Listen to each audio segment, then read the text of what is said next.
Hello, welcome back to another video. For anyone that's followed my photography for more than like 5 or 10 minutes, you know that I really like simplistic scenes that capture a lot of atmosphere. But I'm often shooting these in really complicated environments, like the city centre or out in the woodlands. There are a couple of techniques that I use to help me capture these effects that I think would be really beneficial to you and might help you simplify your images and generate more atmosphere in them. So today I'm going to walk you through a technique I use called foreground blocking and show you exactly how you can use it in your images as well. I had originally wanted to go out into the field to shoot this video, but I live in Manchester in the northwest of England and our default setting is pissing it down. So it is really wet outside and it's between Christmas and New Year when I'm shooting this, and life's too short to go and get wet at that time of year. So I've called a bit of an audible, and on the screen I'm going to walk you through some images that use this technique and how you can start to apply that into your own photography. So please forgive me for not going out and getting wet this time of year. Foreground blocking is probably got a special name in the photography community, but that I don't use, that I don't know. I'm not that smart, but I just like to call things by whatever I've decided they are in my head. So this is a technique that I call foreground blocking. You might have heard of it under a different name. But basically it's about finding a way to simplify your images by putting something in the foreground of your image that allows you to draw more attention to your subject.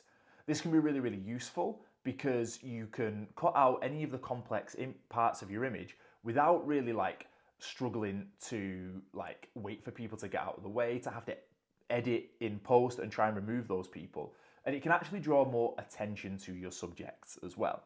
So I'm going to start by looking at this image here that I took when I first started photography back in early 2022. This was shot on a Sony a6000 camera that I had for video recording for another project.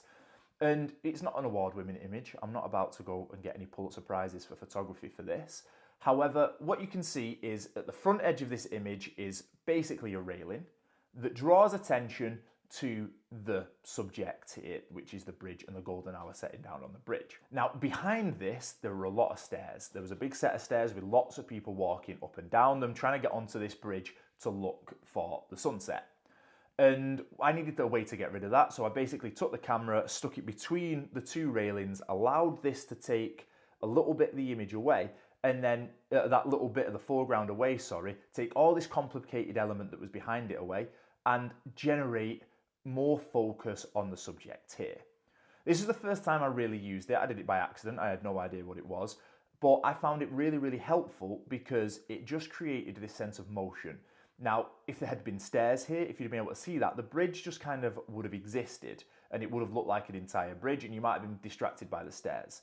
What this has allowed me to do is create a sense of motion. So the bridge kind of just erupts from the railing and it creates this sense where you've got a leading line that drags you towards the back of the image and takes you along. This pushes your eye towards the bridge and the bridge carries it on. Okay, the reason why I'm starting with a relatively mediocre image from when I first started taking photos is because it is a very similar composition to a recent photo that I took that I really like. So this image here was taken in a local park near me, just on a dog walk. Again, sort of morning golden hour in the winter. And you can see it's virtually the same composition in the sense of I've taken this foreground element here, placed it right in the front of the image, blocked off everything that was going behind here to allow it to draw attention to the subject, which is the light. I've kind of darkened the image towards the bottom as well to take out some of the leaves, but left just enough highlights that you can see that there's some texture there. But taking this back to that very first image, you can see that it's virtually the same composition, that this is here. It creates a sense of motion with these leading lines and really pushes your eye towards the subject.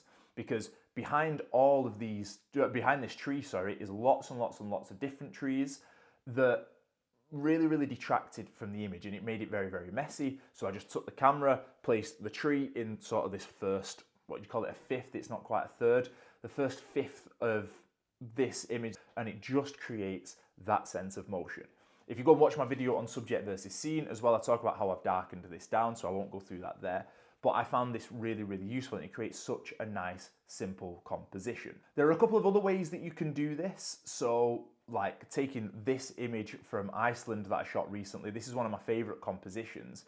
This was a really busy scene. I'm not going to attempt to name the waterfall, but this was a really, really busy scene where there's lots of water going on. There's lots of jagged rocks down here. There was people walking along this pathway here, walking out towards there. I just managed to snap this as someone had gone around the corner. But to try and simplify the scene, I got down low, took the camera, put it between two rocks, and well, three rocks really, if you count this one at the bottom here, and it just shuts off all of these little distracting elements and gives you a sense of depth to the image, right? So all of this here shows you that there is a foreground, there's something, but it's not distracting. I think I shot this at f2.8, so it's really, really blurred out. And then that drags your eye in, takes you towards the river, towards this waterfall, but creates like a really nice framing for it as well. Other times I've used this, these are all vertical photos. I don't know why I've used this mostly for vertical images. You can use it just as well in like landscape or horizontal images. This church in Iceland, really, really liked it, but it had like all these big hills going around like that led up to it. I think they were part of like Icelandic graves or whatever. I probably should have paid more attention to the history. But there was this nice wall that was kind of the same texture and the same material as the roof here. I guess you'd call it thatched. I'm not sure if that's technically the right name, so please don't hate me. If the Icelandic Council doesn't want to work with me after this, I get it, it's okay. I've just shit on what is a very, very nice church. By dropping down, putting this foreground element here, I was able to simplify it and take out all of these hills that were really distracting, really create the sense that this is quite an isolated church, that it's a desolate place, which it was. It was a very small town with a big backdrop of volcanic rocks like this, and it just created a much simpler image. If you want to break this down into like shapes and stuff, you can kind of do that as well. Like in photography, we talk about, you know, making sure there are triangles and squares and trying to find the shapes within the image that exist naturally.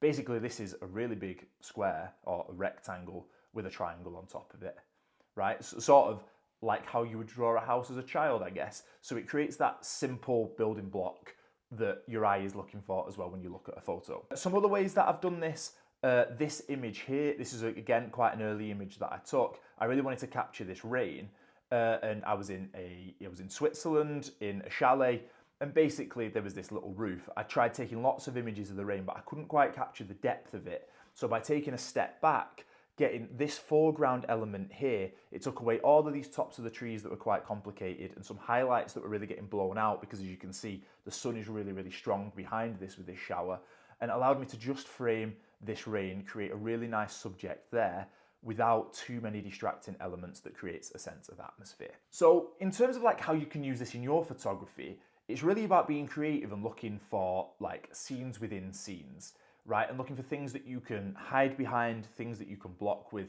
things that take away complicated elements. So let's say you're out in the woodlands, right? Making sure that you find a tree that lines up, that blocks all of the other trees that are in that path. That's one way of doing it. Looking for rocks on the floor, looking for signs, looking for, God, anything that might get in the way that can add depth to the image. And what can be really, really cool, especially in the case of like this image here with the rain, is that if it adds more context, it creates an image about something and not just an image of something. So you can clearly see that I'm in some sort of chalet here, that there is like an actual location for this. You're a bit more part of the scene. If you're taking photos in like an industrial estate, having like a really vivid sign that's blurred out in the front that someone might be used to seeing could create a really, really nice foreground that simplifies the rest of the image. I wouldn't recommend that this takes up more than like a third of the image. I would recommend that it's a really simple shape or a really simple block color, and that it makes sense that this is part of the scene. So a tree in the woodlands makes total sense, but a tree in the woods makes total sense. A sign in an industrial estate makes total sense. A lamppost on a street makes total sense. It should feel like it belongs to be part of the image without detracting from it. So yeah, so this is just a little technique that I've used, foreground blocking. I find it really, really, really useful. Hopefully you'll get some use out of it as well, and you can try it in your images, post some of them in the comments and let me know how you get on. Okay, I'll see you next time.